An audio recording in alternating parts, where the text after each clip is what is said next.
Good afternoon, everyone, and thank you so much for tuning in to Northumberland Zoo on YouTube. My name is Maxine. I'm one of the managers here, and thank you so much to everyone who subscribed to the channel so far. We're getting more and more subscribers every day, which is amazing. You're helping this channel keep going and helping the zoo develop and support all of our conservation projects and everything like that. So if you missed last week's episode, we kind of traveled from the main entrance and kind of only got as far as the tree porcupine. So we tried. But today I'm going to start off in our wild theatre, which is a really cool facility, and we're going to take a little wander along our river walk and see how far we get. So anyways, here we are. This is the wild theatre, and the wild theatre was designed as like an indoor educational displays facility. And the idea at the time was the fact that this field here used to be completely like flat and open, and for those of you that remember, there used to be loads of like chicken pens, and after we got rid of all the chicken pens we just had this open field, and we got some of our very first birds of prey, which I'll show you in a minute. And we used to do flying displays on the green, but in Northumberland we have a very much prevailing kind of like easterly wind coming in, and owls especially, I don't know if you know, but you can't really fly them in the wind, and even in the wild they struggle to fly in the wind because they've got like these really fluffy feathers. So what would happen is we'd be flying our birds out on the green and they would end up in those trees over there, which was most distressing for all involved. The birds were fine, they were just up there like skipping between the branches trying to figure out how to get back down. But it wasn't great, and from an educational point of view it was just mayhem. The keepers running everywhere and trying to figure out how to get the birds out of trees. So anyways, we decided to put a building up. Just outside the wild theatre we have got Rowena the raven, and she is super special. She's our most intelligent animal on site. She has the same intelligence as a 7-year-old human, so she's super clever. She gets herself all up to mischief. The keepers have just been doing a little bit of training with her, and she's just had her lunch as well.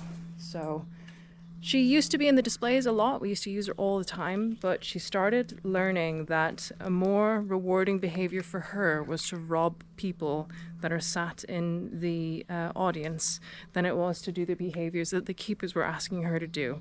So she's currently being kind of retrained. So if you haven't seen her in the shows for a while, that is why.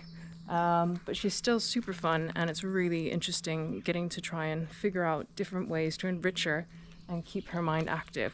I'll take you inside, we'll have a quick look.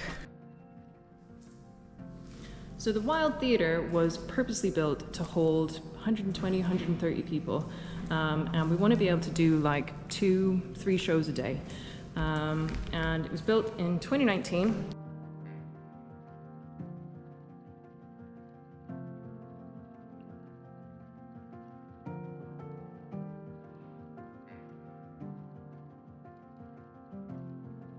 And all the mock rock was done by Aidan, who did the mock rock workshop last week.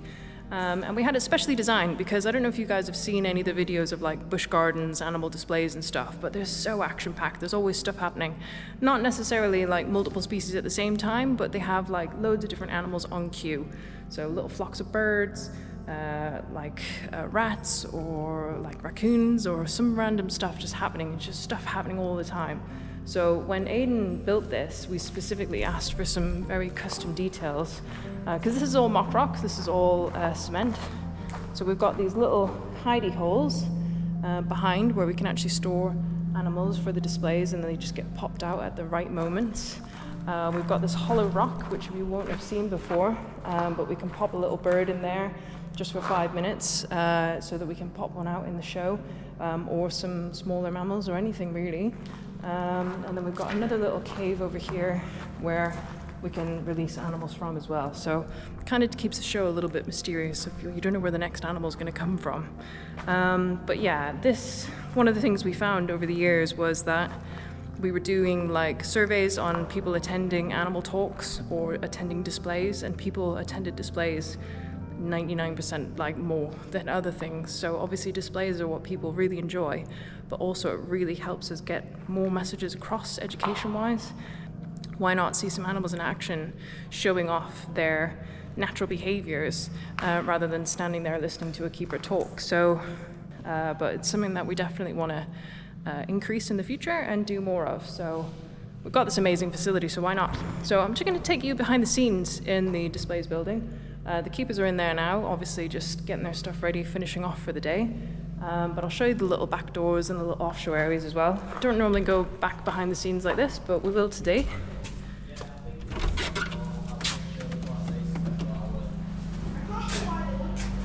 So down the back corridor, we've got our big fridges and freezers for storing some of our food.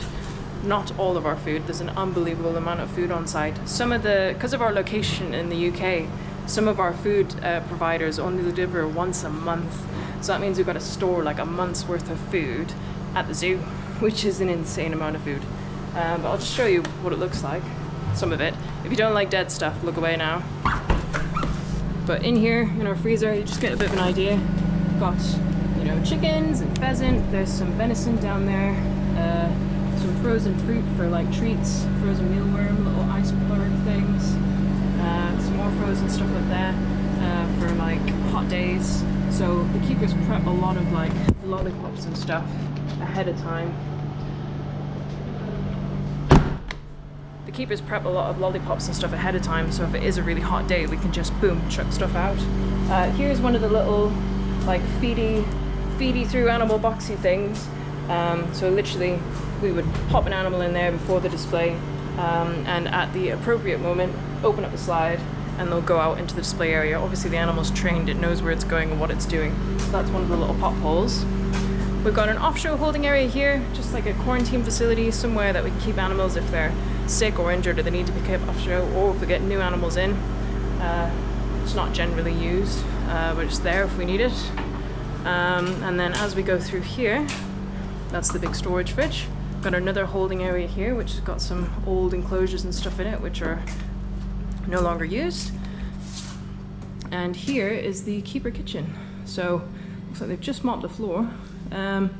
So yeah, the keeper kitchen, it is busy. In here, you've got our list of diets for various different animals. So we've got birds of prey on here.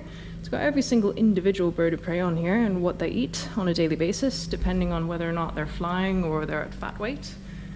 This is the meat prep area, so all the meat stuff stays on one side. This is the carnivore meat prep kind of menu. So like, for example, today, snow leopards, 4 kilos of venison. The raccoons are getting 500 grams of crayfish, all kinds of stuff. So everything is on a very, very strict diet. We do actually have diet sheets for everyone, but this is so much easier on a daily basis for the keepers to use. Over here in the veg prep station, we've got some diets written out for some of our other animals. Chipmunks, guinea pigs, raccoons, tapirs, lemurs. Majority of our diets are veg-based. We don't feed out a lot of fruit because it sends the animals a little bit loopy because the amount of sugar that's in it. And then of course we've got some of our insects that are about to be fed out in here. These are little field crickets.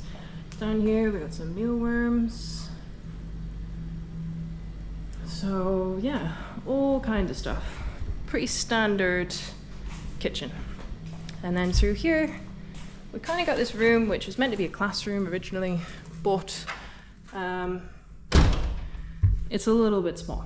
So it's great for like small meetings and stuff. This is obviously where we had the mock rock workshop last week, but it's not ideal long term for us, but it'll be great for other bits and pieces.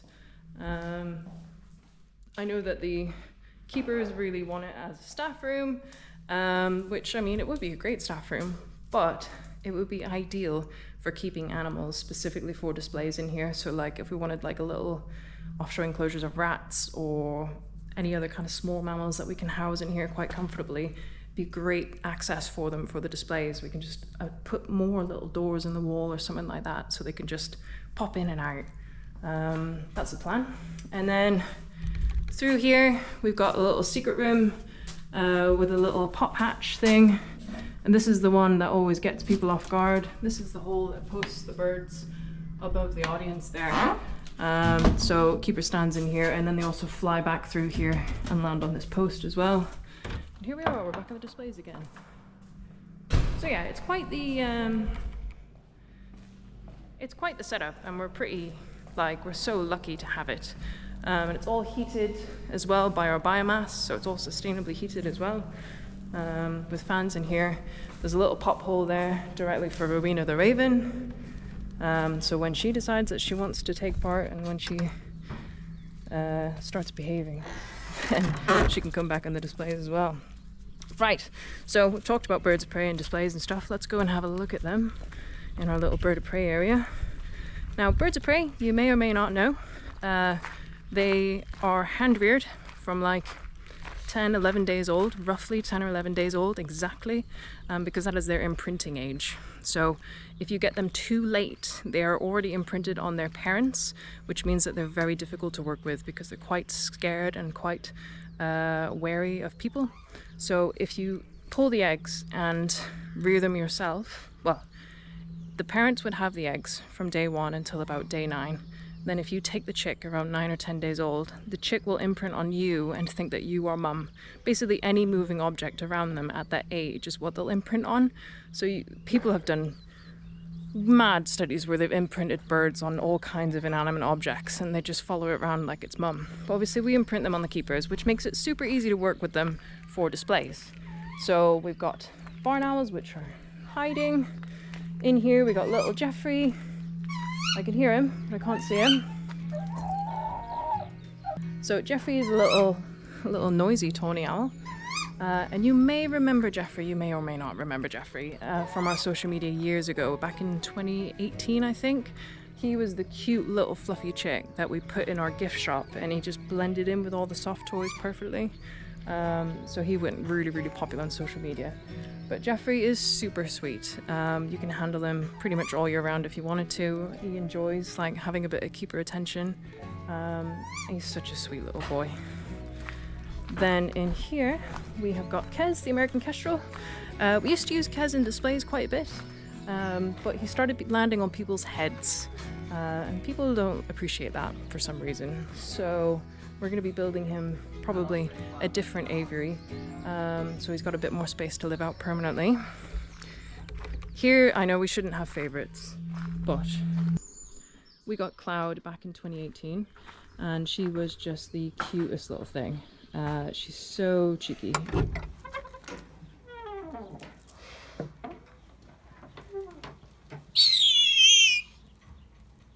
And she's got such an attitude. You wouldn't think that all these birds would have different attitudes, but they definitely do. And Cloud used to crack me up big time because she was just so smart. So Cloud used to spend a lot of time with us in the office, and then obviously when you're hand rearing chicks from the age of 9, 10 days old, they have to be fed quite a lot. So they get fed really, really late at night and quite early in the morning as well. So you have to take them home. So all of these owls pretty much have been in my house.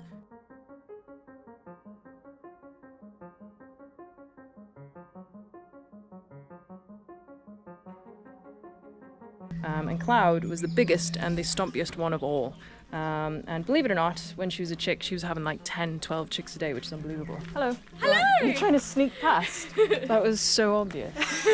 It's the end of the day, Max. I know, yeah, tell us about it. I didn't know what you were doing, but you... I mean, what does it look like I'm doing? Well, I literally imagine if you were live streaming.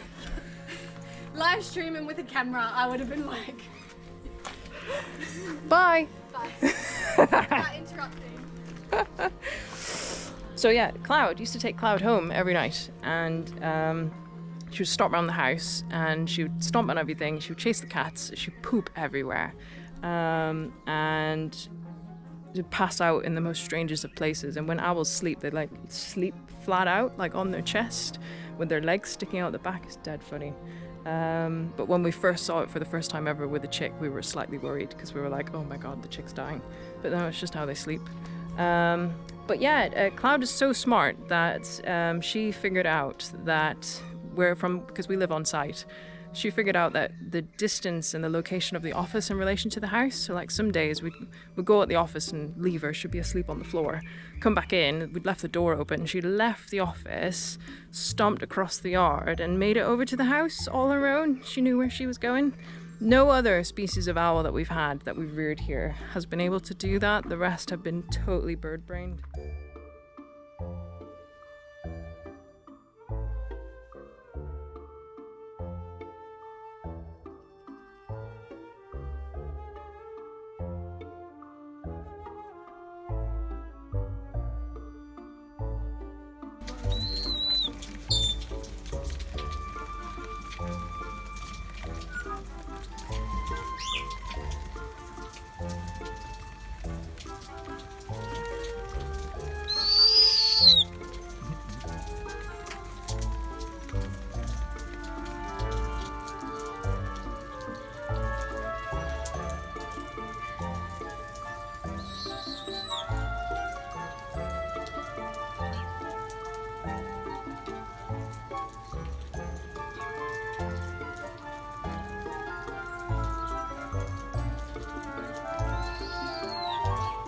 Unfortunately, we don't fly her in displays, which is devastating because she's stunning.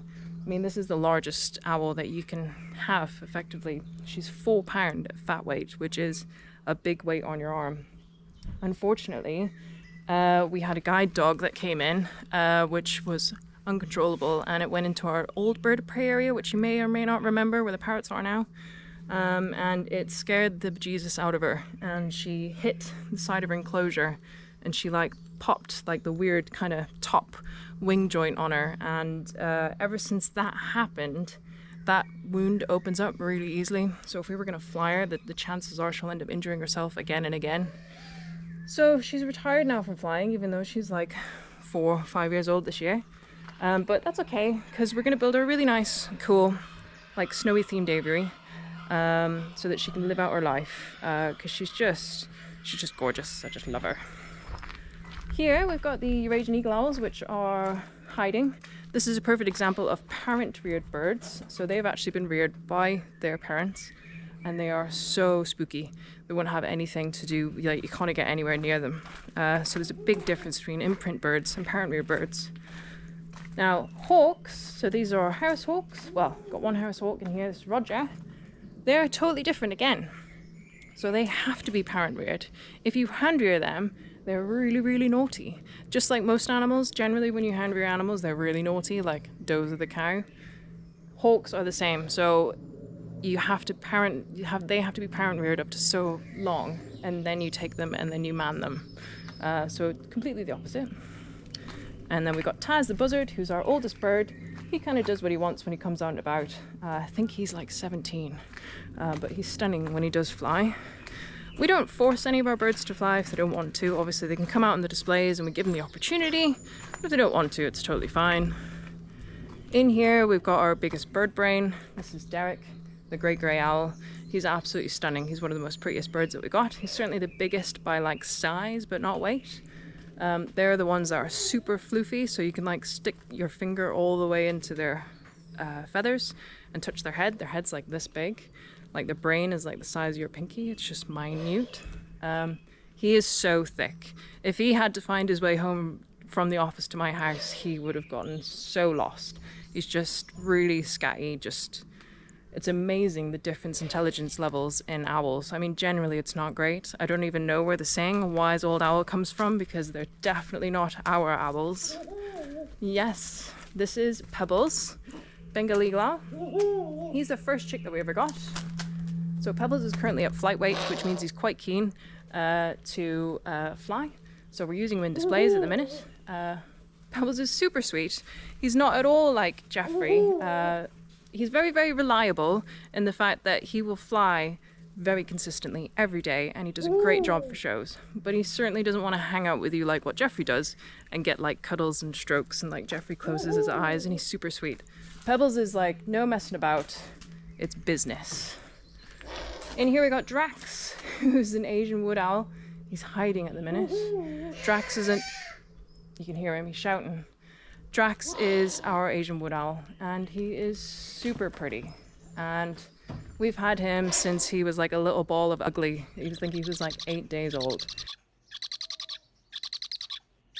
But he has turned into the most stunning bird, and he's really, really great for displays, and he's such a sweet bird as well. But he's hanging out at the back there. It's a little bit drizzly today, so don't blame him. But when he was little, he used to hang out with me, and he was more of a arboreal bird. So unlike Cloud and Winter, the snowy owls, who go stomping around on the floor because they're more of a ground-dwelling owl, these arboreal owls would be jumping around the office and flapping and jumping all up on top of everything they shouldn't be on. So he was quite naughty, along with Jeffrey. Tawny owls and wood owls are quite adventurous chicks. Snowies, Bengals and that, they tend to just stay on the ground and stay reasonably in one place. But yeah, he's keeping himself to himself, that's totally fine. Got Winter, the snowy owl there as well. Male snowy owls are pure white, and the females have got the speckles on them. And Harry Potter is totally wrong. Then of course, we can't continue without checking out our gorgeous Arctic foxes, so we're kind of gone in a bit of a loop there. But these foxes here, we've got Hamish and Dougal. You alright, kids? Oh dear, look at the state of you. So they're kind of like halfway between winter and summer coats. So down here we got Hamish, and up there we got Dougal. And they're really, really sweet boys. They're brothers. They were born at Highland Wildlife Park in 2019. We've kind of got them in this really kind of tall, long enclosure. There's lots of places around the back where they can hide away. There's a couple of sheds at the top there, and it kind of stretches all the way down there. During Storm Arwen, which was that massive storm that hit us 2 years ago, I think, this huge tree came down and wiped out their entire enclosure. They stayed in the enclosure, which was amazing. The two of them just sat here and they were like, we didn't do it. But yeah, that was an insane time. But yeah, the foxes, they're I think they're coming up 5-6 years old now. And Hamish, unfortunately, is epileptic. So he's got to have epilepsy meds twice a day to control his seizures. There's a lot of visitors. Maybe some of you guys have actually seen him having a seizure, which is really quite, it's not a good thing to see. But, we are trying to control it as best we can. Oh, look at his little face. Let's have a look if I can get you down there. There he is down there. He's having a little look. You all right, Hamish? So, he's such a sweet boy. He's dead mischievous. As a keeper, they're really fun to work with, the Arctic foxes. They're particularly difficult to enrich because they will literally eat anything. So you've got to be so careful what you give them. There's been lots of Arctic foxes in captivity that have died from ingestion, which basically means that they've eaten something and it's got compacted in them. So you've got to be really careful what you can give them to enrich them. Let's head down the river walk. I'm being very conscious about time because obviously I don't want to take your entire evening away from you, but I still want to show you the zoo. And I really appreciate you being here, putting up with me stuff. It's starting to rain a bit now. It's a bit unpleasant. It's England. This is the old eagle owl aviary. That's being taken down, but we've got so much project on at the minute that it's just finding the time to do it. The river walk is so lovely. If you haven't been down here, here's a little view. But in this river we've got otters and mink, there's kingfishers down here, there's all kinds of really, really cool stuff. So it's a really, really nice wildlife hotspot. We've got laughing kookaburras here, 2 girls, they've been with us for years. You don't have to, you can hand rear them, but they haven't been hand reared, they're parent reared. But you can train them later on in life, so the keepers are actually working with them to try and get them to land on hands and gloves and stuff, which is cool, because it would be cool to use them in displays.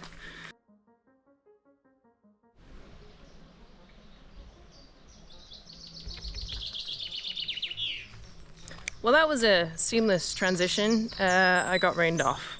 Anyways, we're heading down the river walk, and the next exhibit that we've got is the Scottish wildcat, or the European wildcat, same thing. So this enclosure here is amazing. Oh look, there's a wildcat there in the middle. Don't know if you can see her, have a little munch. But yes, there you go. These are the most elusive animals that we have here at the zoo. They're the one animal that most visitors kind of mention about not being able to see. That's okay, they're a very elusive species. We've got 2. We've got Ross and Cromarty. Cromarty is noticeably larger than Ross. And they are actually part of the Scottish wildcat breeding program. So that kind of release that you saw in Scotland recently, it's the same program. So it's a bit of a weird one. European wildcats in general are not threatened. There's quite a strong population throughout Europe. But obviously there's a bit of a segregated population that was in Scotland when kind of the UK broke away. And there's estimated about 300 individuals left in Scotland.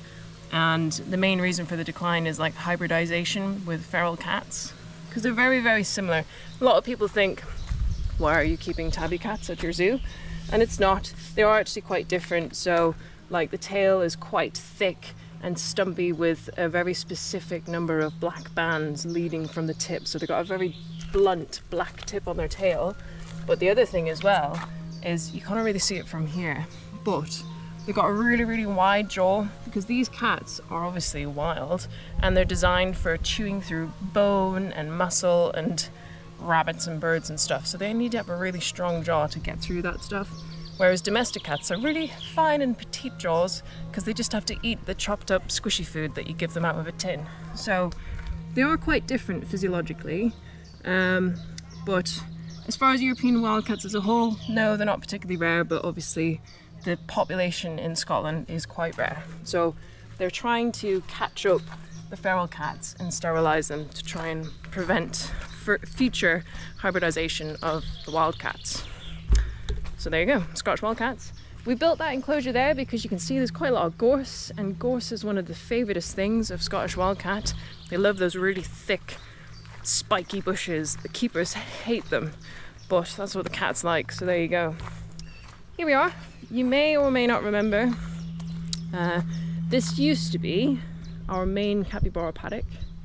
It's now just got rhea living in it. This is a very old enclosure. This is probably from 2016, 2017. At the minute there's just 2 rhea living in there.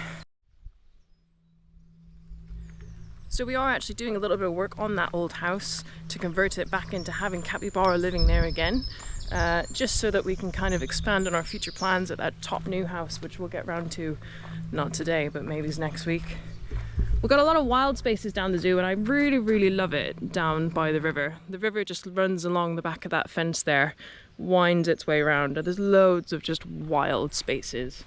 You know, we get otters, kingfisher, all kinds of birds. It's really cool, and what I would really like to do is be able to get the public over to the other side of the river there and put like a little bird hide in or something. I don't want to build any enclosures for exotics. I just would like to put a bird hide in. Have a little look at the river there.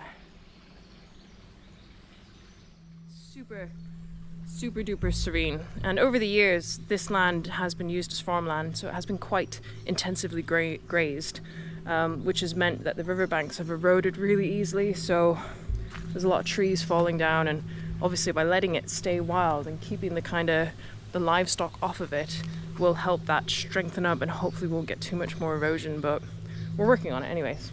Here's another little wild spot behind us, and this lovely great ash tree. And we're just coming onto the side of the lemur enclosure. Now this is a massive walkthrough exhibit. You can see we've got a lovely selection of trees there in the middle. All the lemurs are getting their breakfast by the looks of things. So we've got their house down here at the bottom and 2 holding areas. Morning! And so we've got 2 options to kind of lock lemurs away, so if the winds ever get too high and any of these trees are flight risks. So we'll have a maximum kind of gust of like 40 mile an hour. If the gusts are going to get over 40 mile an hour, we have to lock in the big cats and the lemurs, the raccoons, things like that. Anything where a tree could fall on their enclosure and they would escape. So this is the Lemur House. It's quite small, but obviously it served us really well over time. It is built on stilts, which you're probably like, why is it built on stilts? Well, once upon a time, before there was any enclosures here, the water from the river flooded so much, the water was up to here. So when we built the Lemur House, we were like, we better build that house on stilts. And it's never flooded since. It's just typical, isn't it? So here's another little holding area here. So at least when they're locked in, they've got extra space to kind of hang about. And the keepers have done a really good job at decking that out with old fire hose and little platforms and things like that, so it looks really cool.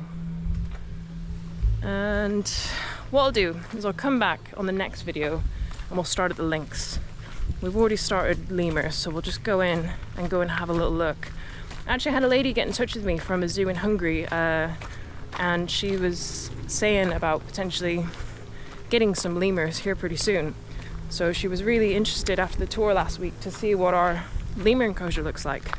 So I'll just take you in and show everyone. It's pretty big. We're very lucky to have these little pockets of land and different little habitats and trees and stuff and hills that we can utilize. So this is the entrance. Lemur Woods. And go in. Got a double door system, which works most of the time, but people don't always use it in the way they're meant to. So there you go. Come on in. So we've got this big bridge that kind of juts out into the forest. It's quite high up, so that kind of visitors with accessibility needs can actually get out into the closer bits of like where the lemurs might be hanging out. The ring-tailed lemurs are mainly a terrestrial lemur though, so they do spend a lot of time on the deck, but they do like sitting on these boards here. So we'll head round.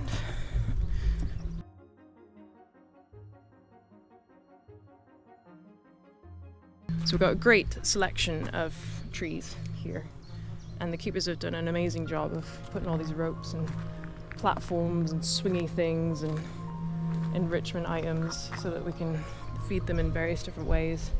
But the lemurs have got access, I don't know if you can see, all the way through there to the other side. You can just see the fence there. The fence wraps around that corner and comes back again. The original plan was to put, this is why this is a random bit of path, was to put a big loop in so you could actually get around the back of the enclosure. It's just something that we haven't got around to. But it's something that we probably might look at doing in the future. The other thing that we want to do is create an exit. So it's a one-way system, because when it's really busy it gets a little bit naughty trying to get people in and get people out at the same time and not lose lemurs. So it would be nice to create an exit straight out down the bottom.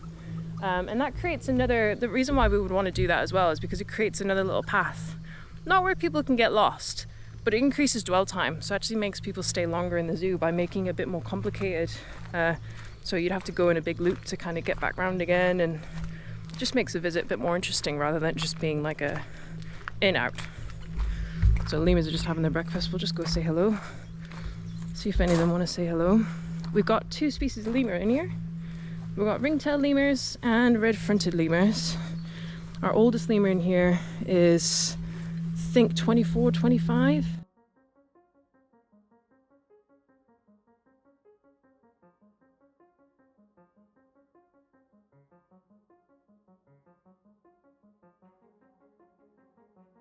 For anybody who doesn't know about lemurs, lemurs are a prosimian, so it's a whole entire different group of primates that are unfortunately not very intelligent. They are based, well, they're from the island of Madagascar, so they evolved independently of the great apes from Africa because they're on that different island. And when their evolution took place, they did not develop opposable thumbs, so they cannot do this. Here's Casper. Casper's our oldest lemur. So his fingers and his thumb are all in line with each other. They all go like this, so he can just do that. And that's perfect for him because when he's jumping through the trees, he's not going to catch his thumb and snap it off. But the downside of that is that he didn't develop that cognitive ability in his brain to use tools. So you have to have an opposable thumb in order to pick things up and use tools and develop that part of your brain. So lemurs are just not very smart. But they are super cute, super duper sweet. We've got a bachelor group here, so they're all boys.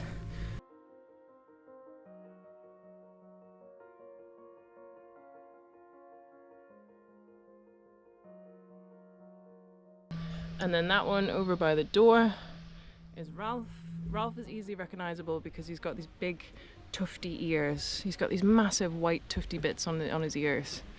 But yeah, they're a bachelor group, which means obviously we don't breed them.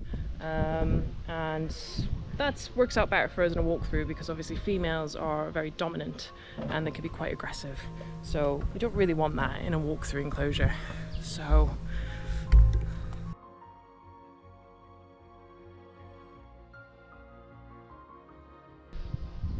So they just had their breakfast, which consists of like a leaf eater pellet. We give them the least exciting food in the morning, just so that, you know, they might be quite hungry, so they'll eat the lesser preferential food first. Then we wait until around midday to give them something really exciting. And obviously we save kind of the best food for last part of the day. So if we have to lock them in on the night time, we've got a bargaining tool to get them into the house. So you generally you use your different types of food to your advantage. But we don't feed them any fruit, again, because it would send them doolally tap. Anyways, I really hope you enjoyed this part of the tour. Sorry again it took so long, but it takes a long time to get around, believe it or not, especially when you have as much to talk about. Thank you so much to everyone who's subscribed so far, and if you haven't done already, then please do. Everything helps support the zoo, helps support the channel and helps keep creating these videos. If you've got any questions about anything that you would like to see or anything that you have seen already, then just drop them in the comments. I would love to answer them. And of course, if you've got any historical photos of things that once were, then I would love to see them as well. Right guys, have a good week and I shall see you next week.